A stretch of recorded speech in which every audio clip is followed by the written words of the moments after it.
talagang tayo man lahat, alam natin ang Diyos natin ay buhay, ang Diyos natin ay mabuti. Amen. So that is good. Parang pag-presider, Hallelujah. So, ipagkatiwala muna po natin sa Panginoon ang kanyang salita. Yes, O Lord God, wala po kaming ibang masasabi sa oras na ito, Panginoon, kundi Ikaw ay mabuting Diyos, Panginoon. Lord, salamat, Panginoon, sa pagkakataong ito ng mga anak mo, O Diyos, ay nandirito ka na tinuturuan mo sila, Panginoon. Lord, patuloy po ninyo kaming gabayan, Panginoon, at patuloy namin, O God, dinaknalis na kung wala ka, sa buhay namin ay wala kaming magagawa, Panginoon. Lord God, sa pagkakataong ito po, Panginoon, hayaan po ninyong mag-manifest ang iyong pag-ibig, ang iyong kagalakan, ang iyong kapayapaan, at ang iyong kapangyarihan sa bawat isa sa amin, Panginoon. Lord, alam po namin, O Diyos, na sa pagsunod pa lamang namin sa iyo, Panginoon, sa pagpunta pa lamang namin dito, Panginoon, ay pinrovide mo na, Panginoon, ang aming mga pangangailangan, physical at spiritual, Panginoon. Lord God, tunay na napakabuti mo. In Jesus' name, Amen. Amen. Natin ang Panginoon. Hallelujah. So, napakapalad po natin, ng bawat isa na nandito ngayon, sa milyong-milyong tao. Tayo ay pinili ng Diyos na tayo ay nandito ngayon. Amen? Amen. So sa ating pong pagsunod sa ating Panginoon Jesus ay mayroon ding mga sumusunod sa atin. And whether we like it or not, mayroong mga tumitingin sa atin, may mga nag-o-observe sa atin. Diba? Kung ano yung buhay natin, ginagawa nila tayong halimbawa o modelo. O kaya naman ay sinasabi nila ay gusto nila na maging katulad din natin. So ngayon ang tanong, nakikita ba sa buhay natin ang righteousness ng ating Panginoong Jesus? Nakikita ba sa buhay natin ang compassion ng ating Panginoong Jesus? Nasa buhay ba natin ang puso ng ating Panginoong Jesus? There are reasons kung bakit tayo sumusunod sa ating Panginoong Jesus. Ang unang dahilan ay to glorify God. At ito po ang challenge sa atin. So basahin po natin ang 1 Corinthians chapter 10 verse 31 to 33.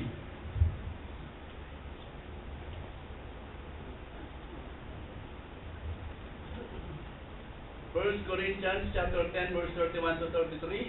Ang sabi po dito, therefore, whether you eat or drink, or whatever you do, do all to the glory of God, and give no offense either to the Jews or to the Greeks, or to the church of God, just as I also please all men in all things, not seeking my own profit, but the profit of many, that they may be saved.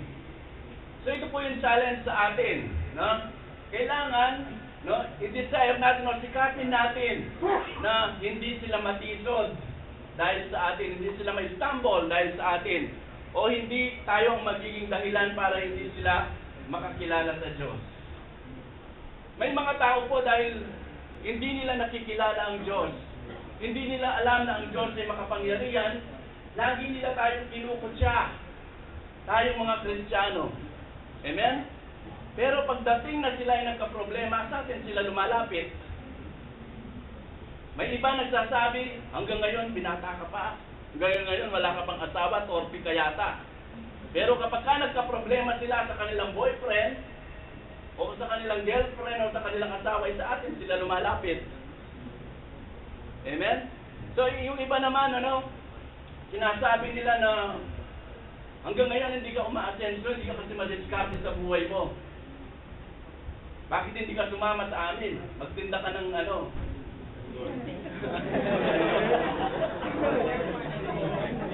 Pero kapag nabulidyaso ang buhay nila, sa atin sila, Brad, pag-pray mo ko, nagka-problema ako. So ganun tayong mga Kristiyano. Ang sabi nga ni Pablo, follow my example as I follow the example of Christ. So when we knew that we are being followed, kanino example ang dapat nating sundan? O sa ating Panginoong Jesus. So ngayon sabihin nga natin sa ating katabi, No? Follow me. And I follow the example of Christ. Hallelujah. So, ang isa pa sa dahilan kung bakit tayo ay sumusunod sa ating Panginoong Jesus is to lead others for Christ. Diba? So ngayon, kung tayo ay nagkakaroon ng natatakot tayo na ibahagi yung salita ng Diyos ang tungkol sa ating Panginoong Jesus, maaring hindi naman talaga tayong totoong sumusunod sa ating Panginoong Jesus. Amen? So kaya nga dito sa church, mayroon tayong vision. Ano yung vision natin? Sinong magsasabi ng vision? Sino may alam? Wala.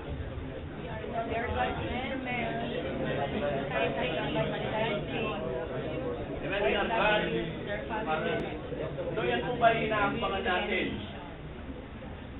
We are called to make disciples. Di po ba? Sino po bang nagdi-disciple na sa atin? Yung may mga dinidisipulo na. So kung tayo nagdi-disciple, parang rin tayo nagli-lead. Di po ba? So dahil pinagkatiwalaan tayo ng 10, sabi ng Biblia, 10, 100, and 1,000. So ibig sabihin, may pinangungunahan tayo. So kapag tayo may pinangungunahan, hindi yan modeling. Na sinasabi natin na bahala ka, basta sumunod ka lang. Kundi ito ay intentional.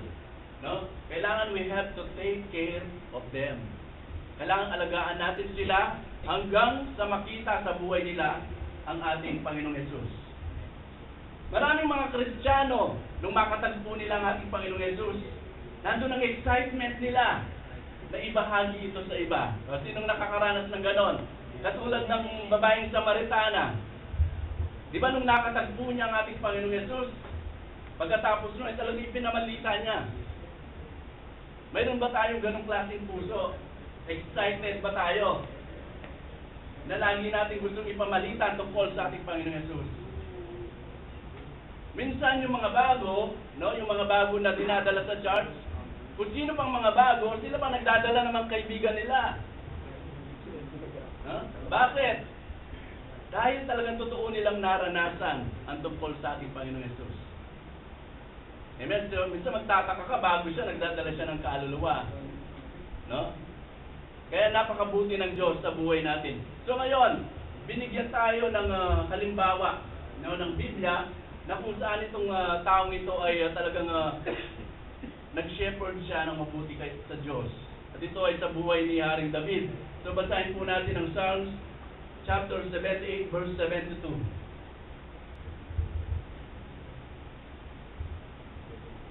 So he shepherded them according to the integrity of his heart and guided them by the skillfulness of his hand. So pag-usapan muna natin ang skillfulness.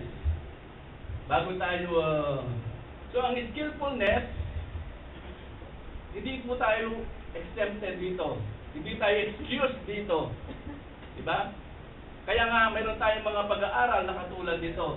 Mayroon tayong seminar, mayroon tayong discipleship training, mayroon tayong mga pag-aaral dahil gusto ng galing tayo ay may equip. Kaya kapag sinasabi natin na hindi tayo available, wala tayong time, maaring hindi naman talaga tayo sumusunod sa ating Panginoong Jesus.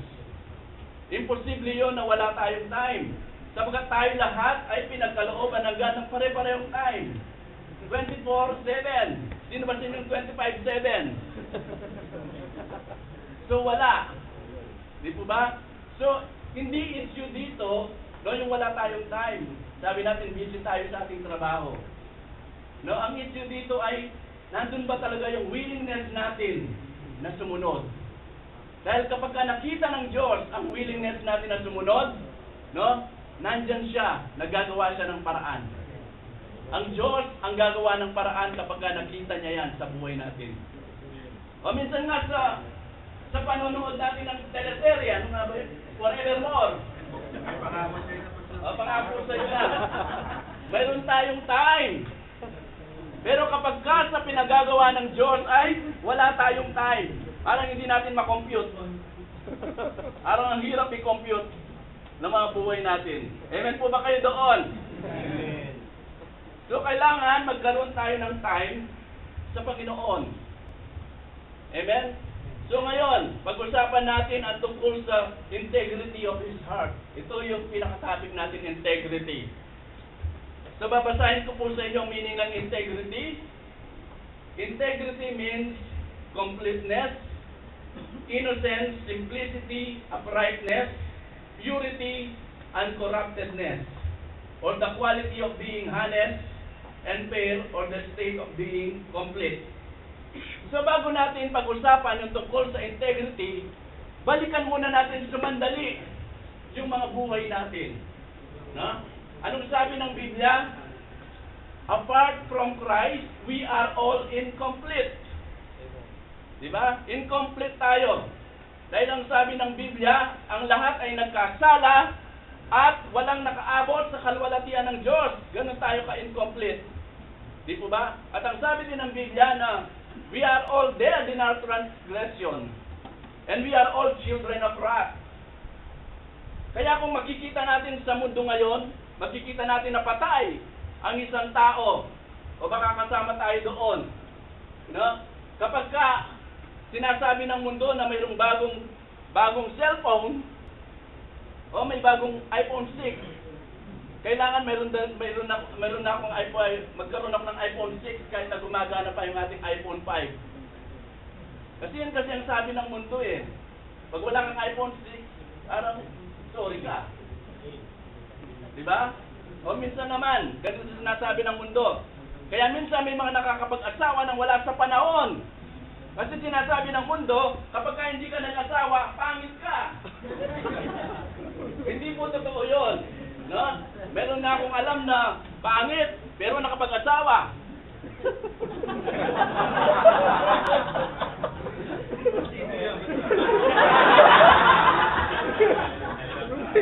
At hindi lang yun, nang babae pa siya. Hindi lang isa yung babae niya, marami pa siyang babae. O, ganun ba yun? Kasi sabi ng mundo eh.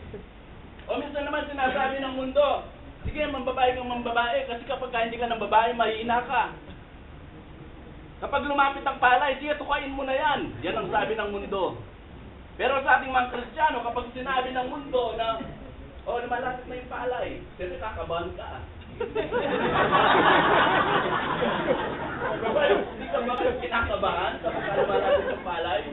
Ano mo, delikado, di ba?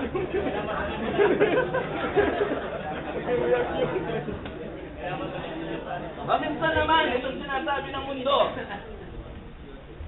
Ang isang lalaki, nakadesign sa kanya na siya isang lalaki, tapos gusto niya maging babae. At yung babae naman, gusto niya ay maging isang lalaki. No? Alam po ba ninyo, manhood is being responsible. Amen? Manhood is being responsible. Ibig sabihin, kapag tayo ay nambababae ng nambababae, no, we are choosing not to be a real man. Yeah. Ang design ng God sa atin ay isa lang dapat ang asawa natin. Kapag ka nambabae tayo na nambabae, ibig sabihin, we have been made the choice not to be a real man. Ngayon kung ikaw naman ay babae, nakadesign sa iyo na magpasakop ka sa iyong asawa. At tapos ang ginagawa mo ina-under mo ang iyong asawa, hindi kasama sa design yon. Diba? You are choosing not to be a woman, but you are choosing to be a man. Palapakan po natin ang Panginoon. So, ibig sabihin, ganun tayo ka-incomplete. Kaya ang sabi ni Pablo, ginagawa ko ang hindi ko ibig. At ang gusto kong gawin ang isang hindi ko nagagawa. Diba? O sino itaas ang kamay ng hindi nagsisinungaling?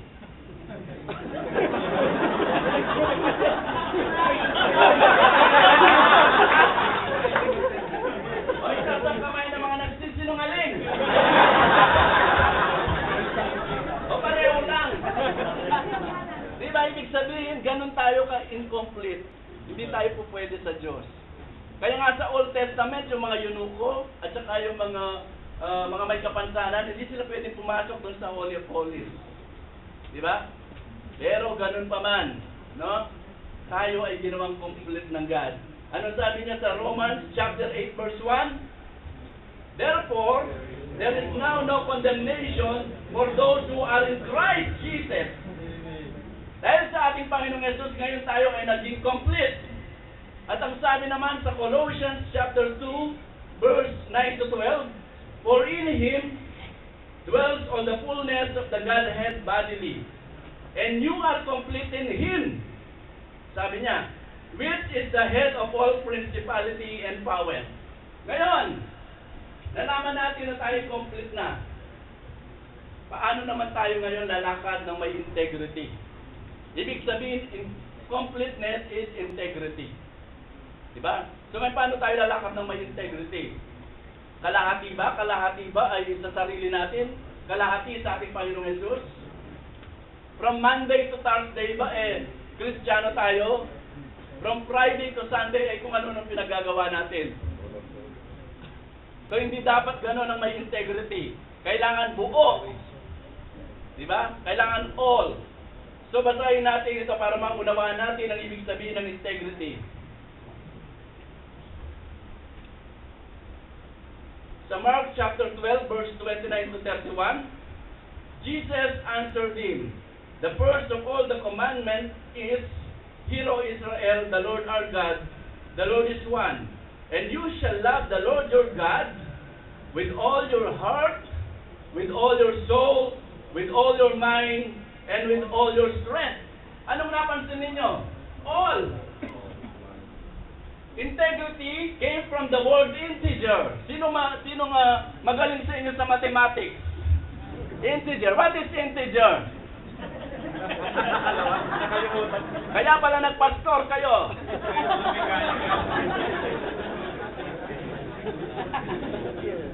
So, integer means, whole number. Hindi pwede dyan ng fraction. Yung 1/2, 1/4, 1.5.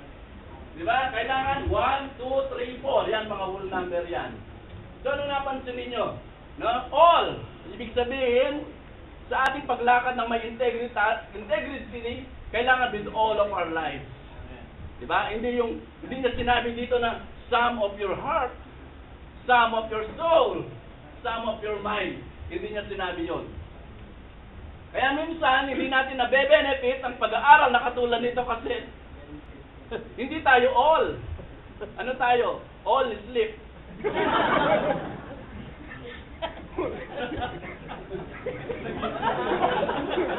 Diba? May mga nakakatulog. Sige, ituloy lang ang tulog ninyo. Kasi sa bahay, hindi tayo makatulog, di ba? At least dito, nakakatulog tayo. Oh.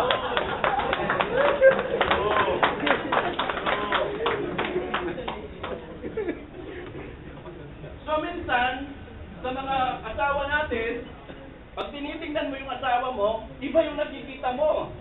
Kaya hindi mo ma-enjoy ang inyong relationship. Hindi ka nakatodo. Pag tinitingnan mo siya, nakikita mo yung iba. Hindi kanya ng all. Kaya hindi natin ma-enjoy ang ating relationship. Diba? So kailangan kung nakatodo tayo, huwag na tayong titingin sa iba. No? Yan na yung asawa mo, tanggapin mo na yan.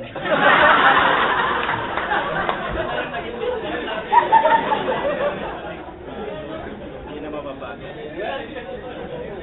O minsan, hindi natin na-enjoy ang ating fellowship. Kasi, lagi natin iniisip, mga hipokrito sila. O kaya hindi mo yan ma-enjoy kasi hindi ka nakatodo. Nakatingin ka sa tao. Amen? Sa pagpupuri natin, hindi natin binibigay ang ating best, ang ating all sa Panginoon. Hindi naman importante na maganda yung boses natin. Di ba? Kasi tingnan nyo yung mga nananalo doon sa singing contest, hindi naman magandang boses nila. Pero, tinotodo nila. Di ba? Bumibirit sila, kaya sila yung nananalo.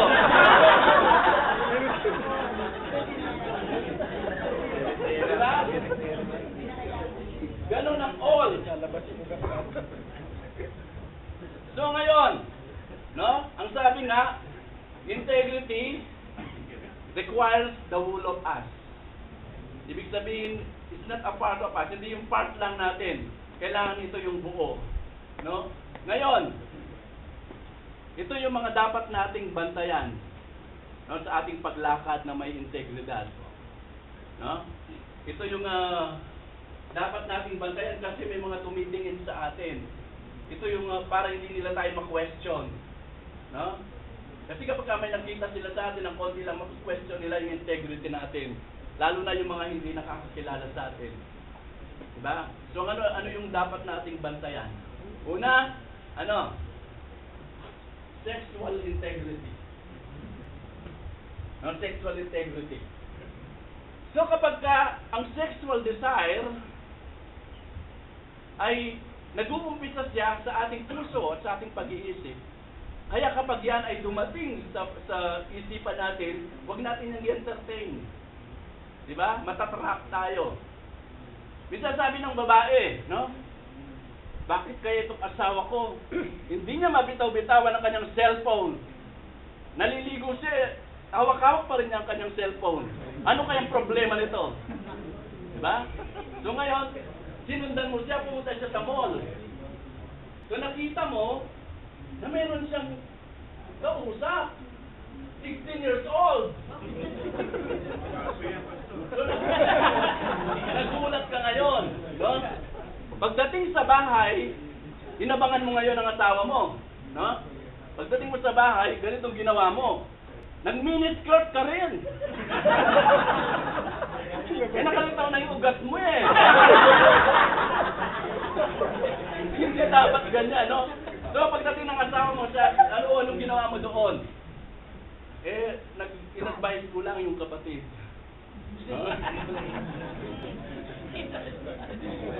Tapos, galing sa club. Oh, pastor nandun sa club. Ano tayo ginagawa niya doon? Nagbabahagi pala siya. Kaya huwag natin bigyan ng pagkakataon yung ating mga isip. No? Para hindi tayo matrap. O kaya minsan, nakakita ka ng magandang babae. No? Huwag mo na siyang tingnan ng pangalawa ulit. Huwag mo i-available yung mata mo sa kanya. Magtatrap ka. Diba? So kailangan i-maintain natin ang ating integrity. Amen. So punta naman tayo sa financial integrity. Hindi po masamang yumaman. Amen? Pero ang ayaw ng Diyos ay magmahal tayo. Ibigin natin ang kayamanan. Hindi masamang magkaroon ng abundant life, pero i-check natin ang ating mga motibo. Ayaw ng Diyos na siya ay magkaroon ng karibal sa ating mga puso. Amen? So, kayo mga nagtitinda sa church, okay lang. Hindi rin lumalap yung tithing. No? O minsan naman ang sabi ng Biblia, na yung mga hindi marunong magbayad ng utang. No? Bilang mga Kristiyano, kailangan marunong tayong magbayad ng utang. Marunong lang tayong magsoli ng iniram eh. Pag bumiram ng Bible, hindi mo na sinusoli. Ay sinusoli mo. Pero pag bayad ng utang, ay hindi. So kailangan kung hindi ka makapagbayad ng utang, halimbawa ang utang mo ay 100, no? So pwedeng makiusap ka. Sabi mo kapatid, pwedeng 10 muna. At least magbabayad ka. At least wala kang intensyon na hindi magbayad. Di ba? Yung iba hindi eh. Tinatakasan nila. Nasa integrity mo. Sa konting bagay lang. Alam mo, hindi pa daw sa ibang outreach.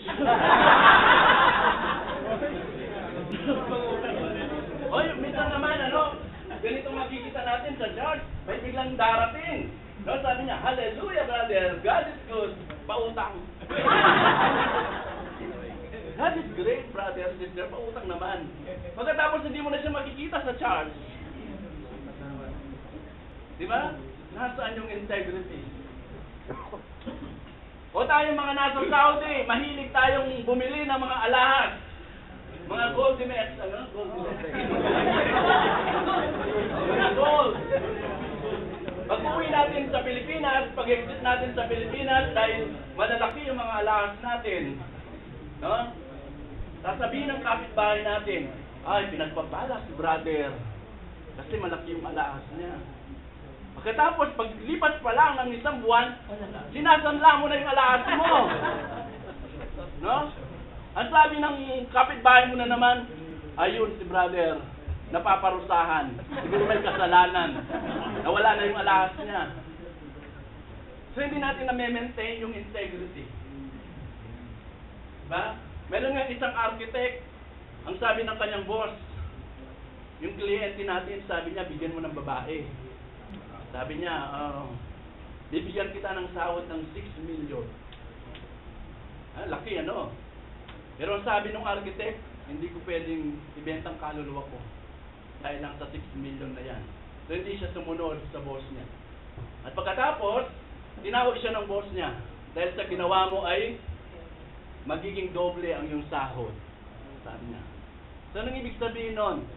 Ibig sabihin nun, ang ating mga kayamanan ay hindi nakabase sa tao. Hindi nakabase sa kumpanya. Yan ay nakabase saan? Sa Diyos. Kapag ka nakita yung integridad natin, no? Dahil unang-una, hindi naman tayo taga dito eh. Di ba? Bakit hindi mo ayusin ang sarili mo sa harapan ng Diyos? Hindi tayo taga dito. Di ba? Kung alam mo na taga dito, kasi gawin mo yung gusto mong gawin. Pero hindi tayo taga dito. No? Kaya kailangan maging honest tayo sa harapan ng Diyos. Amen. So sa leadership integrity naman,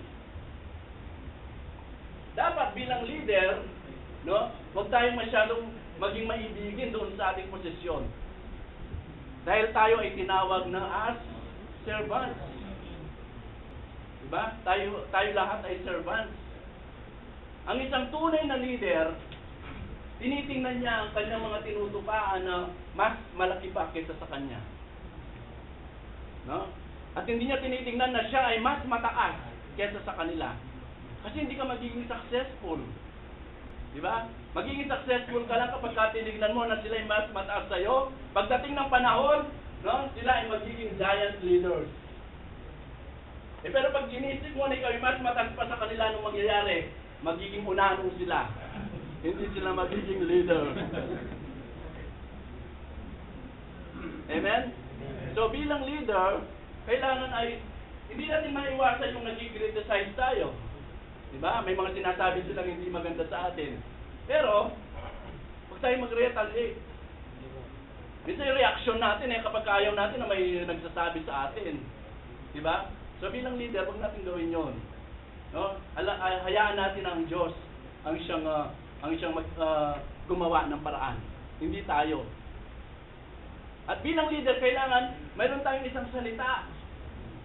Kung yes, yes. Kung no, no. No? As a leader, dapat ganun tayo. And as a leader, kailangan ang sinasabi mo ay puro totoo. Huwag kang magsalita ng half-truth. O binobola mo lang.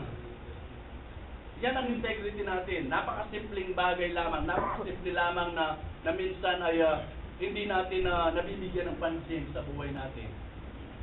No? So bibigyan ko kayong halimbawa ng isang may integridad sa Bible. No?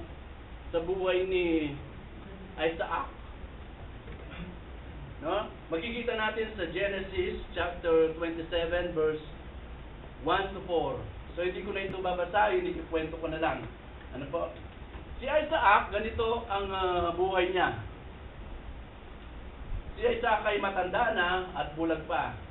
So nagmamadali siya na talagang i-bless si Esau. Diba? Pero alam niya sa sarili niya na hindi si Esau ang dapat i-bless, kundi si Jacob. Alam niyo ba to? Diba? So anong sabi? Anong sabi sa Genesis chapter 25 verse 2? And the Lord said to her, 2 nations are in your womb, and 2 peoples will be separated from within you. 1 people will be stronger than the other, and the older will serve the younger. No? So, ibig sabihin, si Jacob ang nais ng Diyos na i-bless ni Isaac. So, itong nangyari. No? Si Isaac, sinikreto niya yung pag-bless kay Esau. Ang sabi niya kay Esau, lumabas ka at manghuli ng hayop. Pagkatapos, lutuin mo at i-bless kita. Hindi niya sinabi sa family. Dapat nandun si Rebecca, nandun si Jacob, pero hindi niya sinabi. No? Sinikreto niya. So, hindi ganun ang pag-release ng blessing. Kailangan ay alam ng lahat, alam ng buong pamilya. Di ba? So, bakit? Kasi yung intention ng puso niya hindi ayos. Lingkod siya ng Panginoon. Di ba? So, nagkaroon pa sila ng conspiracy. Silang dalawa ni Esau. Di ba? Si Isaac, no? Gusto niyang i-bless si Esau, pero hindi naman dapat kay Esau. Si Esau naman, dahil ibinigay na niya kay Jacob, nabasa niyo ba ito? Binigay na kay Jacob yung kanyang birthright, at iniisip niya na, baka mabulang ko ito, mahal naman ako ng daddy ko Ako yung i-bless niya kahit binigay ko na yung birthright kay Jacob. No, nagkaroon sila ng conspiracy. So makikita natin, si Isaac, ito yung naging problema. Si Isaac, mahal niya, sino? Si Esau. Si Rebecca naman, mahal niya si Jacob. Ngayon, itong problema, hindi nila tinitingnan yung plano ng Diyos sa buhay ng mga anak nila. At tinitingnan nila yung sarili lang nila, yung sariling kagustuhan lang nila. Minsan sa mga anak natin, gano'n din tayo, di ba? Tayo mga magulang. Di ba?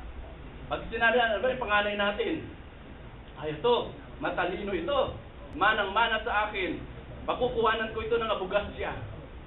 Sabi natin, no? O ito naman pangalawa, matalino din ito. Makukuhanan ko ito ng doktor. Tapos itong pangatlo, mahina ang ulo nito. Manang-mana sa nanay niya. Makukuhanan ko ito ng pastor.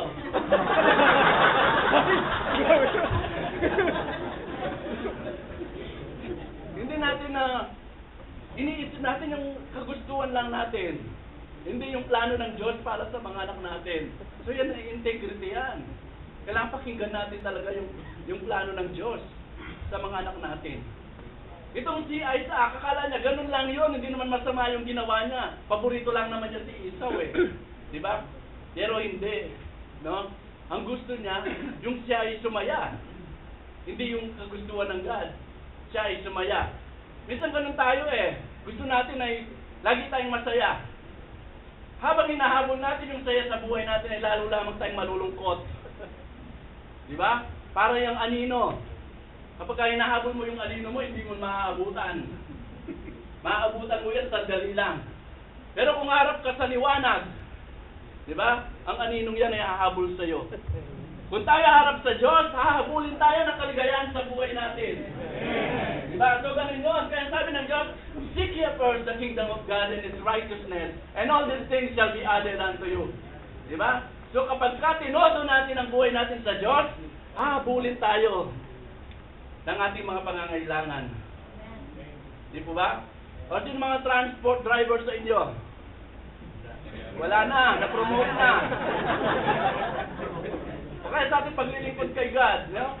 Minsan ay gusto natin na dahil naglilingkod tayo kay God, naubusan tayo ng gas. Di ba? So pag naubusan ka ng gas, anong gagawin mo? Maglakad ka na lang. Kasi nakatodo ka sa Diyos Di ba? Ganun ba tayo? Pag naubusan ka ng gas, wala kang pambili, anong gagawin mo?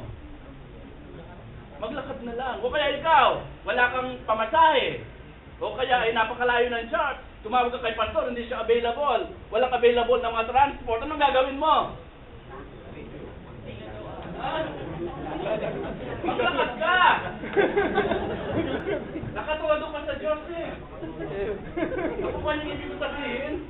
Pag nakatuwado ka sa Diyos, alam mo na parang sa Diyos ang ginagawa mo, no? Alam mo na gusto mong i-glorify si God, no? Ay gawin mo. At makikita mo kung anong gagawin ni God sa buhay mo. And all these things, sabi niya, shall be added unto you. Kailangan nakatodo tayo lagi sa Diyos.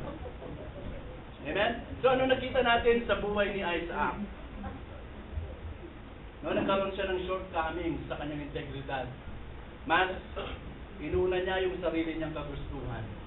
So ganun din tayo, pareho din tayo minsan eh. Ito, paborito ko to. You know? Siya ang ilalagay ko dito sa ministry. Hindi ganon. Kailangan, yung integridad natin, ipanatilihin natin kung sino talaga yung ilalagay ng Diyos, yun talaga ang ilagay natin. Mabuti na lang, ano? Hindi nangyari yung kalooban ni Isaac.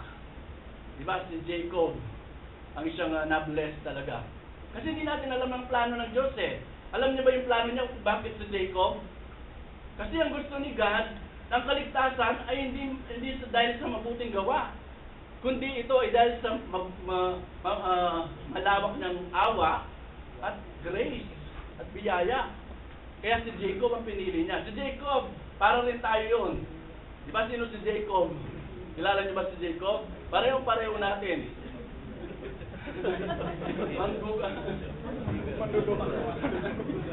Manggugulang.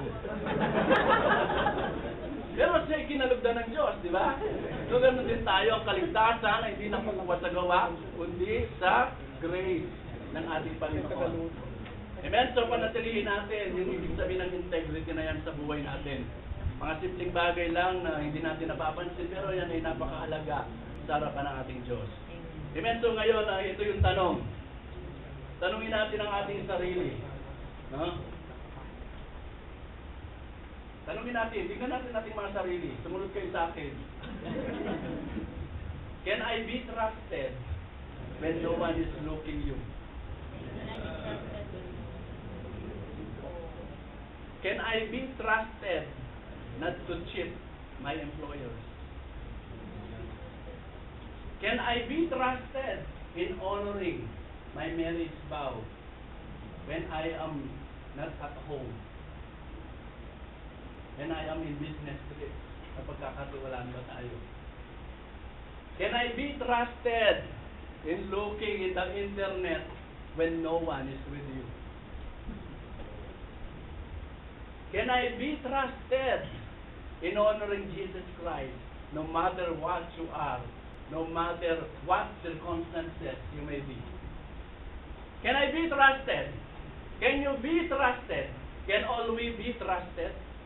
Napagkakatiwalaan ba tayo? You have integrity if we have one word. You have integrity if you do not compromise. You have integrity if you have the guts to say what is holy, what is honest. You have integrity if you are telling the truth, even though they will hurt. You have integrity if you have purity in the pulpit.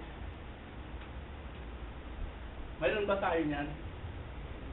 So kung wala tayo niyan, ang Diyos ang nakakaalam sa atin. Pray natin sa God at ang Holy Spirit ay tutulungan niya tayo. Amen? Malapit na tayong kumain. No? Pasalamat tayo sa Panginoon. Are you enjoy? Amen! Hallelujah! Diyos ko God, maraming salamat po Panginoon sa iyong salita na pinadaloy sa aming kalagitnaan, Panginoon. Tunay nga o Diyos na napakabuti mo, Panginoon, at patuloy mo kaming tinuturuan ng mga bagay na nais mo ma-improve sa aming mga buhay, Panginoon. Lord, hindi po namin ito magagawa ng sarili lamang namin, Panginoon. Salamat at nandun ka na gusto mo, Panginoon, na ma-elevate kami sa buhay namin. Lord, pinupuri ka namin, nilulalahati ka namin sa pangalan ng aming Panginoon Jesus. Ang lahat ay mag-uwi ka ng Amen!